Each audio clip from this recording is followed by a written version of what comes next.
പ്രിയപ്പെട്ട കുട്ടികളെ, ഈ ലോക്ക്ഡൗൺ സമയത്ത് ഇനി നിങ്ങൾക്ക് നടക്കുവാനുള്ള ഫിസിക്സ്, കെമിസ്ട്രി പോർഷൻ പഠിക്കുകയാണല്ലോ. കെമിസ്ട്രി എക്സാമിനേഷന് അത്യാവശ്യം വേണ്ട ചില കാര്യങ്ങൾ നിങ്ങളെ ഓർമ്മിപ്പിക്കുന്നു. ഇതെല്ലാം തന്നെ നിങ്ങളുടെ അധ്യാപകർ ക്ലാസ് റൂമുകളിൽ പലപ്പോഴായി നിങ്ങൾക്ക് പറഞ്ഞു തന്നിട്ടുള്ളവയാണ്. എങ്കിലും ഒരിക്കൽ കൂടി ഓർമ്മിപ്പിക്കുന്നു. കെമിസ്ട്രി ഫസ്റ്റ് ഇയർ ആകെ 14 യൂണിറ്റുകളാണ് ഉള്ളത്. എല്ലാ ചാപ്റ്ററിനും അതിൻ്റേതായ പ്രാധാന്യം ഉണ്ട്. എങ്കിലും ഓർഗാനിക്കിലെ 2 ചാപ്റ്റർ ഏറ്റവും പ്രധാനപ്പെട്ടവയാണ്. അവ മുഴുവനായി തന്നെ പഠിക്കാൻ പ്രത്യേകം ശ്രദ്ധിക്കുന്നുണ്ടോ? എല്ലാ ചാപ്റ്ററിനും പ്രാധാന്യമുണ്ട്. ഒന്നും തന്നെ സ്കിപ്പ് ചെയ്യാതെ എല്ലാം പഠിക്കാൻ പ്രത്യേകം ശ്രദ്ധിക്കേണ്ടതാണ്. ഫോർമുലാസ് പ്രത്യേകം എഴുതി പഠിക്കണം. ചില തിയറങ്ങളുണ്ട്, അതെല്ലാം പ്രത്യേകം എഴുതി പഠിച്ച ശേഷം കറക്റ്റ് ആകുന്നത് വരെ ഒന്നും കൂടി എഴുതുക. എങ്കിൽ മാത്രമേ ഫൈനൽ എക്സാമിനേഷന് നിങ്ങൾക്ക് അത് ഓർമ്മ വരികയുള്ളൂ.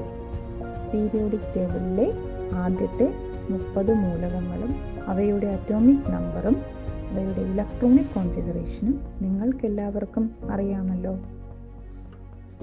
നിങ്ങൾക്ക് എക്സാം എഴുതുവാനായി 2 മണിക്കൂറാണ് സമയമുള്ളത്. അതിന് പുറമേയായി cool off time 15 minute exam എഴുതുന്നതിന് മുന്നേ നിങ്ങൾക്ക് ലഭിക്കും. ആകെ 60 മാർക്കിനാണ് question. Cool off time 15 minute ആദ്യമേ തന്നെയാണ് ഉപയോഗിക്കേണ്ടത്. അത് പൂർണ്ണമായും ക്വസ്റ്റ്യനുകൾ വ്യക്തമായി വായിക്കാൻ തന്നെ ഉപയോഗിക്കുക. ആദ്യത്തെ 1 മാർക്കിൻ്റെ ക്വസ്റ്റ്യൻ ഏതെങ്കിലും അറിയില്ല എന്ന് കരുതി ടെൻഷൻ അടിക്കേണ്ട ആവശ്യമില്ല. ക്വസ്റ്റ്യൻ നമ്പർ ഇട്ട ശേഷം പിന്നീട് ആൻസർ എഴുതിയാലും മതി. എല്ലാ ക്വസ്റ്റ്യൻസും ആൻസർ ചെയ്യുമ്പോൾ ക്വസ്റ്റ്യൻ നമ്പർ ഇട്ടിട്ടുണ്ട് എന്ന് ഉറപ്പുവരുത്തേണ്ടതാണ്. ഉത്തരങ്ങൾ വ്യക്തമായി എഴുതുക. പോയിന്റ്സുകൾക്ക് പ്രാധാന്യം നൽകുക. 2 മാർക്കിൻ്റെ ചോദ്യങ്ങൾക്ക് ഏറ്റവും പ്രധാനപ്പെട്ട പോയിന്റുകൾ മാത്രം എഴുതുക. ഇപ്പോഴത്തെ രീതിയിൽ 2 മാർക്ക് മുതലുള്ള ചോദ്യങ്ങൾക്ക് ഓപ്ഷൻ ഉണ്ട്. ക്വസ്റ്റ്യൻ വ്യക്തമായി വായിച്ച ശേഷം ഏറ്റവും അറിയാവുന്ന ക്വസ്റ്റ്യൻ നോക്കി എഴുതുക. എത്ര ചോദ്യമാണോ എഴുതേണ്ടത് അത്രയും എഴുതുക. പിന്നീടുള്ള, അതായത് 2 മാർക്കിൻ്റെ ക്വസ്റ്റ്യൻ മുതൽ ഉള്ള എല്ലാ പാർട്ടുകളിലും ഓപ്ഷനുണ്ട്.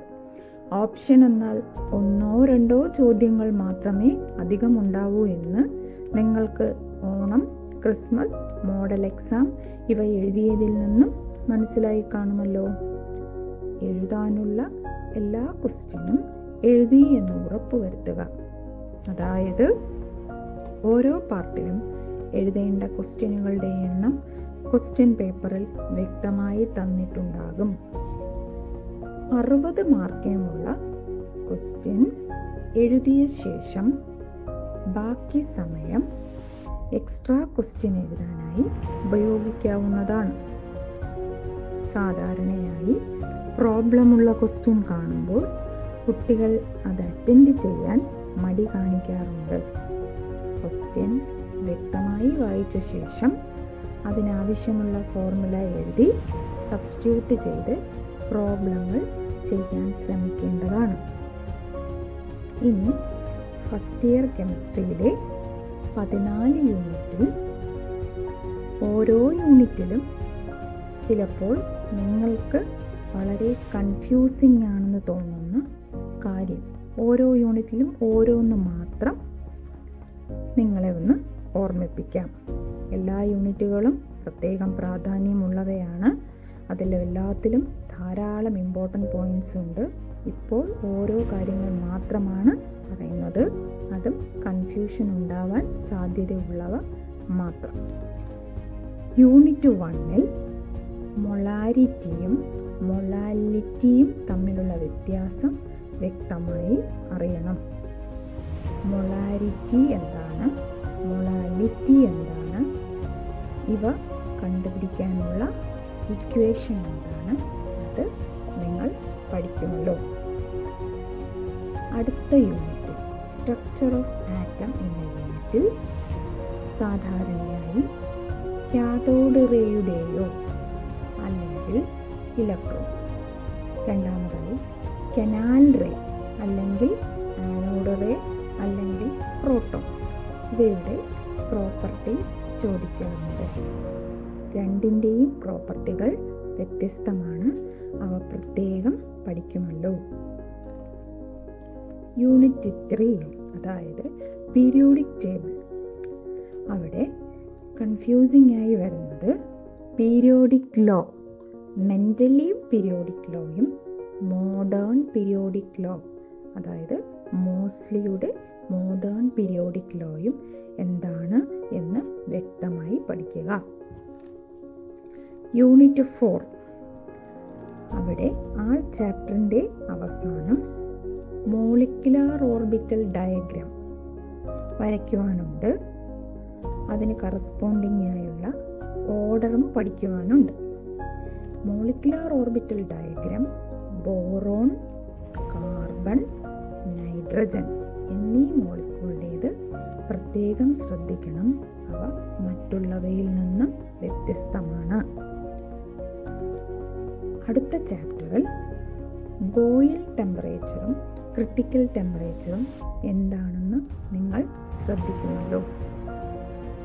തെർമോഡൈനാമിക്സ് എന്ന യൂണിറ്റിൽ സ്ഥിരമായി ചോദിക്കുന്നതാണ് എക്സ്റ്റെൻസീവ് ആൻഡ് ഇൻറ്റൻസീവ് പ്രോപ്പർട്ടീസും അവയുടെ ഉദാഹരണങ്ങളും. അല്ലെങ്കിൽ ഉദാഹരണങ്ങൾ തന്നിട്ട് എക്സ്റ്റെൻസീവും ഇൻറ്റൻസീവും ക്ലാസിഫൈ ചെയ്യാൻ അല്ലെങ്കിൽ തരംതിരിക്കാൻ കണ്ടുപിടിക്കാൻ ചോദിക്കും. അടുത്ത ചാപ്റ്റർ ഇക്വിലിബ്രിയം, കെമിക്കൽ ഇക്വിലിബ്രിയം എന്ന ചാപ്റ്ററിൽ ഇക്വിലിബ്രിയം കോൺസ്റ്റൻറ്റും റിയാക്ഷൻ കോഎഫിഷ്യൻറ്റ് ക്യൂവും എന്താണ് എന്ന് ചോദിക്കാറുണ്ട്. Equilibrium constant K, reaction coefficient Q. അടുത്ത ചാപ്റ്റർ റെഡോക്സ് റിയാക്ഷൻ എന്ന ചാപ്റ്ററിൽ കെമിസ്ട്രിയുടെ തന്നെ ഏറ്റവും ബേസിക് ആയിട്ടുള്ള കോൺസെപ്റ്റ് അടങ്ങിയിരിക്കുന്ന ചാപ്റ്ററിൽ എന്താണ് ഓക്സിഡേഷൻ, എന്താണ് റിഡക്ഷൻ, എന്താണ് ഓക്സിഡൈസിങ് ഏജൻറ്റ്, റെഡ്യൂസിങ് ഏജൻറ്റ്, ഇവ നിങ്ങൾ പ്രത്യേകം പഠിക്കുമല്ലോ. ഒരു ഉദാഹരണം എടുത്ത് എഴുതി തന്നെ പഠിക്കണം. ഹൈഡ്രജൻ എന്ന് പറയുന്ന ചെറിയ ഒരു ചാപ്റ്ററുണ്ട്. അതിൽ നിന്നും സ്ഥിരമായി ചോദിക്കുന്നതാണ് സിൻ ഗ്യാസ് അല്ലെങ്കിൽ സിന്തസിസ് ഗ്യാസ് അല്ലെങ്കിൽ വാട്ടർ ഗ്യാസ് എന്താണ് എന്ന്. കാർബൺ മോണോക്സൈഡിൻ്റെയും ഹൈഡ്രജൻ്റെയും മിശ്രിതമാണ് സിൻ ഗ്യാസ്. ഇത് നിങ്ങൾ പ്രത്യേകം എഴുതി പഠിക്കണം. എന്നാൽ മറ്റൊരു ചാപ്റ്ററിൽ പ്രൊഡ്യൂസർ ഗ്യാസ് എന്താണ് എന്നൊരു ചോദ്യമുണ്ട്. അത് കാർബൺ മോണോക്സൈഡിൻ്റെയും നൈട്രജൻ്റെയും മിശ്രിതമാണ്. യൂണിറ്റ് 10 സോഡിയത്തിൻ്റെയും കാൽസ്യത്തിൻ്റെയും ഏറ്റവും പ്രധാനപ്പെട്ട കോമ്പൗണ്ടുകളെ കുറിച്ചാണ് പഠിക്കുവാനുള്ളത്. യൂണിറ്റ് ഇതിൽ സോഡിയത്തിൻ്റെയും കാൽസ്യത്തിൻ്റെയും പ്രധാനപ്പെട്ട കോമ്പൗണ്ടുകൾ ഏത്, അറിയപ്പെടുന്ന ജനറലായി അറിയപ്പെടുന്ന പേരെന്താണ്, അവയുടെ ഫോർമുല എന്താണ് എന്ന് സ്ഥിരമായി ചോദിക്കാറുണ്ട്. അവയുടെ പ്രിപ്പറേഷനും പഠിക്കണം. അടുത്ത അധ്യായത്തിൽ, അടുത്ത ചാപ്റ്ററിൽ സിലിക്കോണും സിലിക്കേറ്റുകളും തമ്മിലുള്ള വ്യത്യാസം എന്താണ് എന്ന് അറിഞ്ഞിരിക്കണം, എഴുതി പഠിക്കണം. ഓർഗാനിക് കെമിസ്ട്രി വരുന്നത് യൂണിറ്റ് 12-ലും 13-ലുമാണ്. ഏറ്റവും പ്രധാനപ്പെട്ട ചാപ്റ്ററാണ്. അതിൽ നിന്ന് ഒന്നും തന്നെ സ്കിപ്പ് ചെയ്യാനില്ല.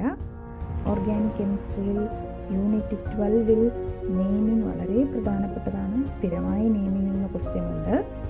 ഇവിടെ നിങ്ങൾക്ക് അവിടെ കൺഫ്യൂഷനായി വരാറുള്ളത് ഓർഗാനിക് കെമിസ്ട്രിയിലെ പ്യൂരിഫിക്കേഷൻ ഓഫ് ഓർഗാനിക് കോമ്പൗണ്ടിൻ്റെ മെത്തേഡുകൾ. 4 മെത്തേഡുകളുണ്ട്. ഓരോ മെത്തേഡിൻ്റെയും പ്രിൻസിപ്പിളും അതിൻ്റെ എക്സാമ്പിളും അറിഞ്ഞിരിക്കണം. പ്രത്യേകിച്ചും ഡിഫറെൻ്റ് ടൈപ്പ് ഡിസ്റ്റിലേഷൻ മെത്തേഡിൻ്റേത്. അടുത്ത 13ാമത്തെ യൂണിറ്റ് ഓർഗാനിക് കെമിസ്ട്രിയുടെ 2ാമത്തെ പ്രോബ്ലം. അവിടെ ഐസോമെറിസം പ്രത്യേകം അറിയണം. അതിൽ തന്നെ ജിയോമെട്രിക്കൽ ഐസോമെറിസം എന്താണ് എന്നറിയണം. അതിൽ സിസ് ഐസോമറും ട്രാൻസ് ഐസോമറും വരയ്ക്കാൻ അറിയണം. പ്രത്യേകിച്ചും ബ്യൂട്ട് 2E എക്സാമ്പിളായി എടുത്ത് തന്നെ വരച്ച് പഠിക്കുക. മറ്റ് രീതിയിലും അത് ചോദിക്കാം. ബ്യൂട്ട് 2E വരച്ചത് പഠിക്കുക.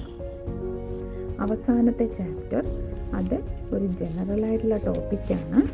അതിൽ സ്ഥിരമായി കുട്ടികൾക്ക് കൺഫ്യൂഷൻ വരാറുള്ളൊരു ടോപ്പിക് ക്ലാസിക്കൽ സ്മോഗും ഫോട്ടോ കെമിക്കൽ സ്മോഗും തമ്മിലുള്ള വ്യത്യാസം.